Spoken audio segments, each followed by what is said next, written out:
Bonjour bien-aimés, bonjour frères et sœurs, que le Seigneur nous bénisse, bienvenue dans ce partage quotidien. Ce matin, nous allons parler de la part du Seigneur. Le Seigneur adresse une lettre aux héritiers de la grâce. Il nous adresse des conseils de prudence ce matin. Il nous adresse un message important. Nous élevons le nom de notre Seigneur Jésus-Christ.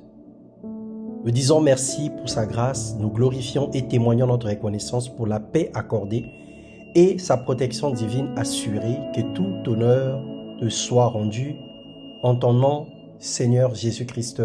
Amen. Tite le chapitre 3, les versets 3 à 7.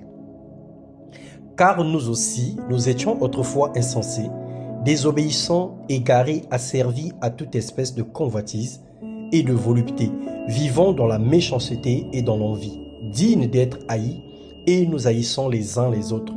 Mais lorsque la bonté de Dieu, notre Sauveur, et son amour pour les hommes ont été manifestés, il nous a sauvés, non à cause des œuvres de justice que nous aurions faites, mais selon sa miséricorde par le baptême de la régénération et le renouvellement du Saint-Esprit qu'il a répandu sur nous avec abondance par Jésus-Christ notre Seigneur et Sauveur, afin que, justifiés par sa grâce, nous devenions en espérance héritiers de la vie nouvelle ou de la vie éternelle.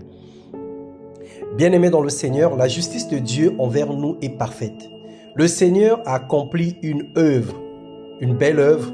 Il est impossible au diable d'aller au ciel devant le trône de Dieu pour aller annuler ou persuader Dieu de changer ses plans en notre faveur.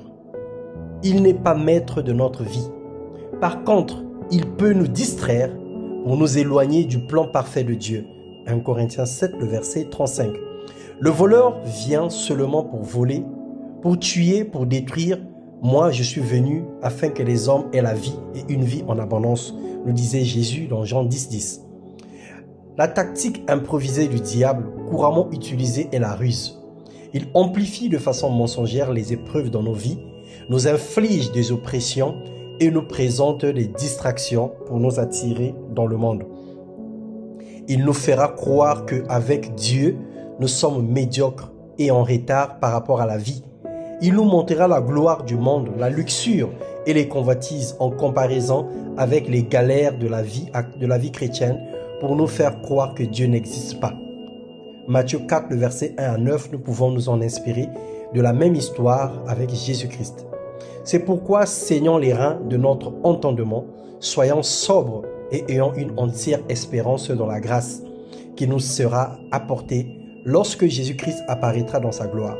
Comme des enfants obéissants, ne nous conformons pas aux convoitises ou au siècle présent que nous avions autrefois quand nous étions dans l'ignorance. Que Dieu nous donne d'être prudents comme des serpents, que Dieu nous donne de manifester pleinement sa volonté et sa crainte dans nos vies, afin que nous ne soyons pas des proies du diable, que nous ne soyons pas des instruments de Satan, que nous ne soyons pas des instruments que le diable va manipuler pour détruire l'Église et pour égarer les autres en s'égarant nous-mêmes. Le Seigneur nous adresse un conseil de prudence. C'est celui de garder les yeux fixés sur lui. C'est celui de demeurer ferme dans la foi. C'est celui de mener une vie de sanctification et une vie de sainteté radicale. Que la grâce du Seigneur soit notre partage et que le Seigneur accomplisse ses pensées, ses desseins dans nos vies, dans le nom puissant de Jésus-Christ. Amen.